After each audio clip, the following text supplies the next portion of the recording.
Forum Ekonomi Dunia atau WEF atau WIF memperkirakan investasi global di sektor kecerdasan buatan akan menembus 500 miliar dolar Amerika Serikat atau sekitar 8.250 triliun rupiah pada tahun 2025.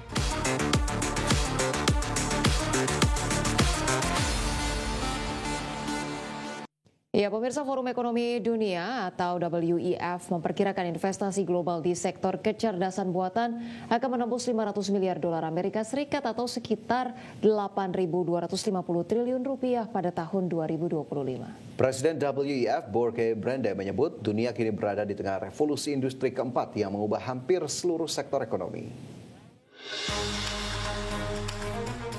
Forum Ekonomi Dunia atau WEF atau WIF memperkirakan investasi global di sektor kecerdasan buatan akan menembus 500 miliar dolar Amerika Serikat atau sekitar 8.250 triliun rupiah pada tahun 2025.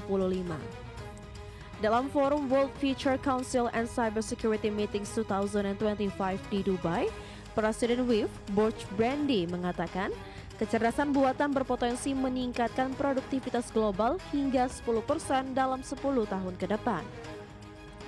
Namun ia juga mengingatkan adanya resiko besar terhadap pasar tenaga kerja seiring meningkatnya otomatisasi dan digitalisasi. Brende menekankan perlunya langkah antisipasi agar inovasi tidak menimbulkan kesenjangan sosial dan ekonomi baru di berbagai negara. Selain dampak ekonomi, kemajuan teknologi juga memicu ancaman di dunia maya yang semakin kompleks. Menurut Brende, kerugian akibat kejahatan cyber kini mencapai antara 2 hingga 3 triliun dolar Amerika per tahun atau hampir 3% dari PDB dunia. Ia menyebut ancaman ini menunjukkan pentingnya kolaborasi global untuk memperkuat sistem keamanan digital dan melindungi infrastruktur vital. Adapun WIF kini tengah bekerja sama dengan berbagai mitra internasional untuk menyusun pedoman tata kelola digital yang komprehensif. Pedoman ini diharapkan mampu menjaga keseimbangan antara inovasi teknologi dan keamanan data di era transformasi digital yang semakin ketat. Brende menegaskan hanya dengan regulasi kuat dan kerjasama lintas negara, manfaat kecerdasan buatan dapat dirasakan tanpa mengorbankan stabilitas dan keamanan global. Berbagai sumber, IDX Channel.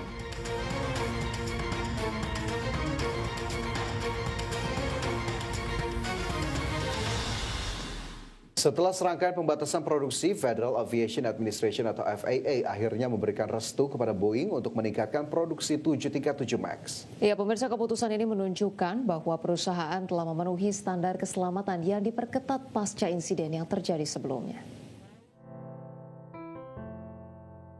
Boeing akhirnya mendapat persetujuan dari Badan Penerbangan Federal Amerika Serikat atau Federal Aviation Administration untuk meningkatkan produksi pesawat 737 MAX.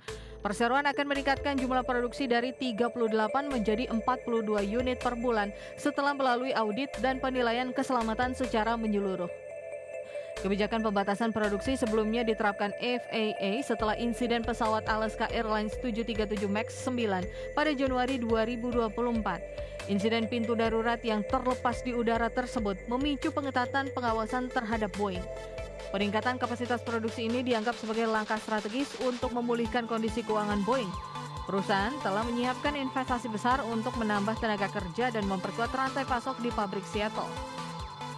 Meskipun izin diberikan, FAA menegaskan bahwa pengawasan produksi Boeing tetap dilakukan secara ketat. Lembaga tersebut menjamin setiap peningkatan produksi harus memenuhi standar keselamatan dan kualitas yang telah ditetapkan.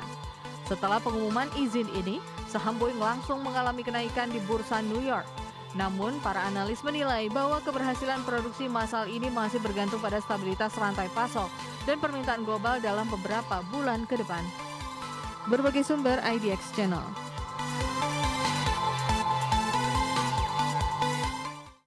Pemirsa, produsen gadget Apple akan memangkas produksi iPhone Air pasca realisasi penjualan yang tidak sesuai dengan harapan.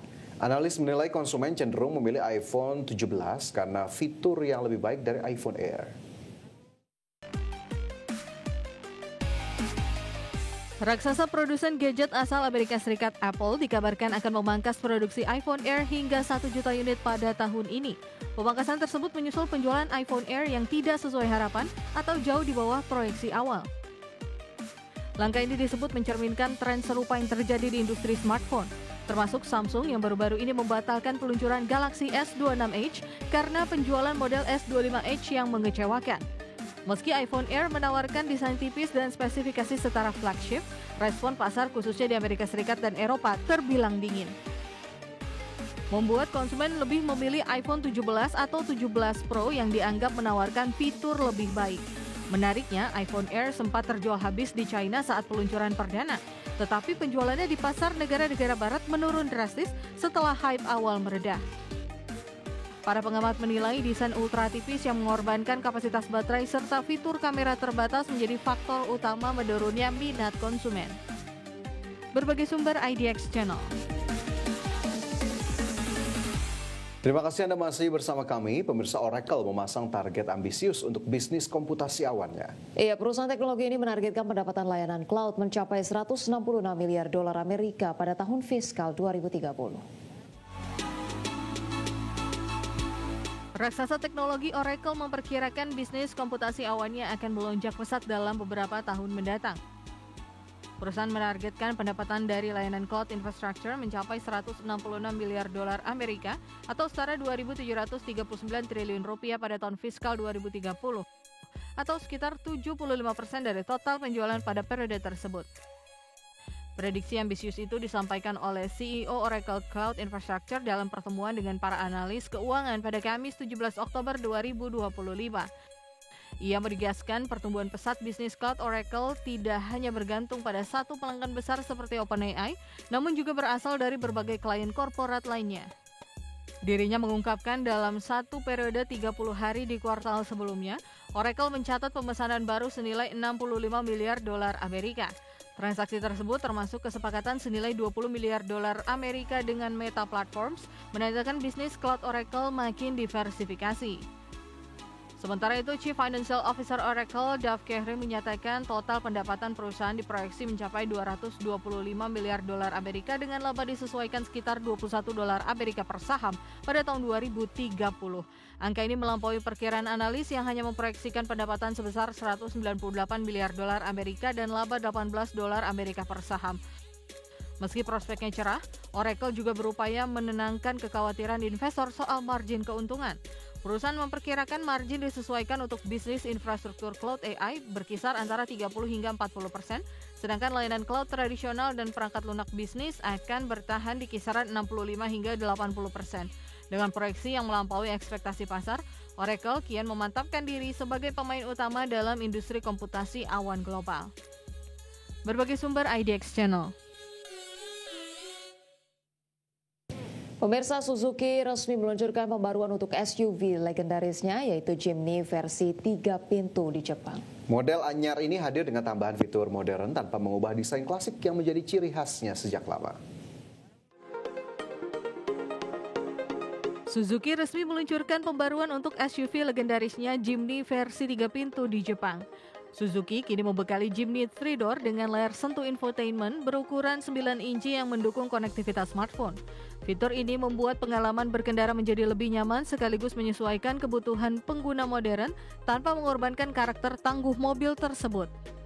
Suzuki memilih menambah fitur tanpa melakukan perubahan besar pada desain eksterior karena bentuk mengotak Jimny tetap menjadi daya tarik utama sejak generasi keempat dirilis pada 2018. Dari sisi keselamatan, Suzuki menyematkan berbagai teknologi baru seperti dual sensor brake support 2, lane keeping assist, dan pengenalan rambu lalu lintas. Varian transmisi otomatis juga sudah dilengkapi cruise control adaptif dan sistem pencegahan salah memasukkan gigi untuk meningkatkan keamanan berkendara. Suzuki turut menambahkan perlindungan keamanan cyber yang lebih ketat guna mematuhi regulasi otomotif terbaru di Jepang, memastikan konektivitas smartphone lebih aman. Untuk performa, Jimny tetap mempertahankan sistem 4 silinder 1,5 liter bertenaga 103 tenaga kuda dengan pilihan transmisi manual 5 percepatan dan otomatis 4 percepatan penggerak 4 roda. Kombinasi fitur modern dan desain klasik menjadikan Jimny sebagai SUV yang tak lekang oleh waktu.